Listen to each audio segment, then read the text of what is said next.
Sələflərdən bir nəfər yoldaşı daim dünyaya qız evladı gətirirdi. Qız evladı.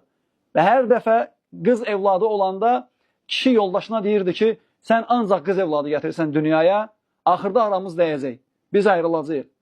Və yoldaşı da, qadın da salihlərdən olur. Deyir ki, Allah belə istəyib, Allahın bölgüsüdür, burada mənim bir təqsirim yoxdur. Səbirli ol, bunda bir xeyir var. Və bilirsiniz ki, cənnətin 8 qapısı, cəhənnəmin 7 qapısı var. Quran və sünnədə sabit olub. Və 6-cı evladda yoldaşının, qadının uşağı olacaq. Kişi ona deyir ki, 6-cı da qız olsa artıq ayrılırıq. Və gəlir olur qız. 7-cidə deyir ki, daha bəsdir. Sən ancaq qız gətirirsən dünyaya. Bu da qız olsa da boşanacaq. Və 7-cidə zövcəsinin uşağı olacaq və yatır həmin insan. Yuxuda görür ki, aparırlar onu cəhənnəmə.